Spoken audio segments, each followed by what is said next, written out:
The whispering light of Bethsaida. Bethsaida, a humble fishing village nestled on the shimmering shores of the Sea of Galilee, was a place of quiet rhythms and familiar faces.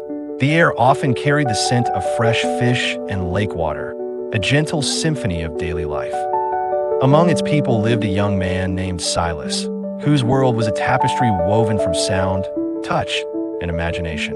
From the moment he drew his first breath, the world had been a canvas of eternal night for him. Silas navigated his home not by sight, but by the familiar creak of floorboards, the warmth of the morning sun on his skin, and the distinct voices of his neighbors. His fingers were his eyes, tracing the contours of pottery and the rough bark of olive trees. He knew the path to the market by the chatter of merchants and the specific unevenness of the cobblestones. Though his heart held a profound longing, he carried his blindness with a quiet dignity, often found listening to the gentle lapping of the waves. Whispers began to ripple through Bethsaida, tales of a remarkable healer from Nazareth named Jesus. People spoke of his gentle touch, his profound words, and the incredible miracles he performed across Galilee. Silas would sit by the village well, absorbing every detail from the excited villagers. He heard stories of the lame walking, the sick recovering, and even the deaf hearing again, each account igniting a fragile, desperate hope within his spirit. Some elders shook their heads, skeptical of such wondrous claims, dismissing them as mere rumors.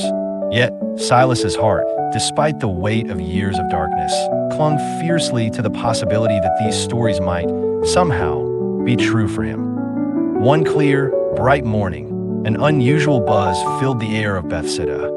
The word spread like wildfire. Jesus, the renowned teacher, had arrived in their village, his presence drawing a crowd like moths to a flame. People poured from their homes, eager to catch a glimpse or hear a word from the man they called a prophet.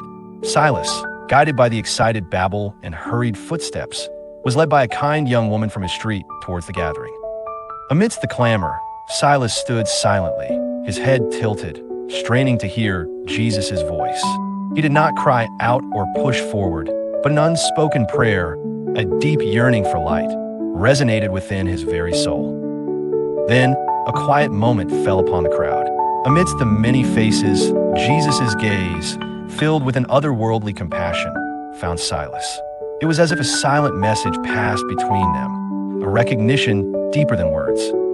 Without a word, Jesus extended a hand. Silas felt a gentle, firm grasp upon his own and was slowly, reassuringly, led away from the pressing crowd and the curious stares towards a quieter place.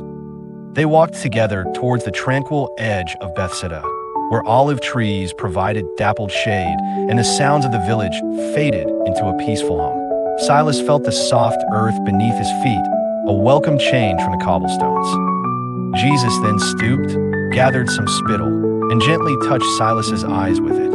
A strange, cool sensation spread across his eyelids, followed by the warmth of Jesus' hands resting softly upon them. "Do you see anything?" Jesus asked, his voice a calm and resonant balm in the quiet air. Silas blinked, a sudden, startling awareness in his mind that something had, indeed, changed. Silas squinted, tried to make sense of the blurry shapes that swam before him. "I see people," he stammered, his voice laced with confusion and awe, "but they look like trees walking."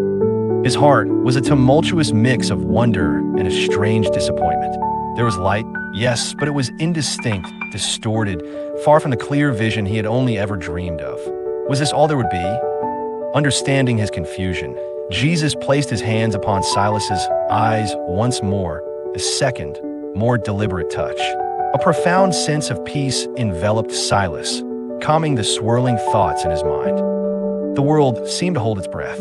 In that profound stillness, Silas felt a subtle shift, like a veil slowly lifting, revealing something precious hidden beneath. Anticipation hummed within him. He blinked again, and this time, colors sharpened, lines defined themselves, and the blurry shapes snapped into crisp, undeniable clarity. It was as if his eyes were truly opening for the very first time. The world burst into vivid, breathtaking detail. The intricate patterns of the olive leaves, the infinite blue of the sky, the subtle hues of the distant hills. Most astonishingly, he saw the kind, compassionate face of Jesus, etched with gentle concern. Silas gazed around, overwhelmed by the sheer beauty and complexity of everything. Each blade of grass, every ripple on the distant lake, seemed a miracle, a testament to the world he had missed.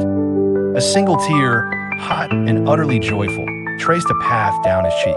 It wasn't a tear of sorrow for the years lost, but of profound gratitude for the incredible gift of this present moment, this new dawn. He turned his newfound sight upon Jesus, his gaze filled with a silent, profound thankfulness that transcended any words he could utter. His heart soared, brimming with an uncontainable joy. Jesus, with a gentle smile, instructed him, "Go home to your family, and do not enter the village again, nor tell anyone in the village what has happened."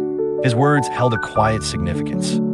Silas, his mind still reeling with the wonder of sight, turned and walked away. Every step was a revelation, every sight a fresh discovery in a world suddenly overflowing with visual splendor. It wasn't just his physical eyes that had opened.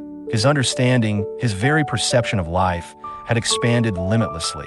He now saw the patience and intention in the divine act, a gradual unveiling of truth. The gradual, two-stage healing emphasized a deeper lesson. Sometimes, true understanding requires a second look, a deeper contemplation, an unwavering faith even when the initial glimpse is imperfect. Back in Bethsaida, the villagers continued their day, unaware of the profound transformation that had just unfolded just beyond their familiar streets. Life hummed on, oblivious to the miracle that had touched one of their own. What adventures would Silas now embrace with his newfound vision? What colors would he paint? What stories would he now see unfold? The possibilities stretched endlessly before him, as vast as the sky he now beheld. He had been granted not just physical sight, but a deeper, more profound form of vision, the ability to truly see the intricate beauty and wonder of creation and the compassionate power of faith. Silas's journey was a testament to patience, faith, and the extraordinary way in which true healing can sometimes unfold in stages, revealing the world and its spiritual lessons with ever-increasing clarity. Thank you for watching. Please hit the like button, share, and subscribe if you like our video.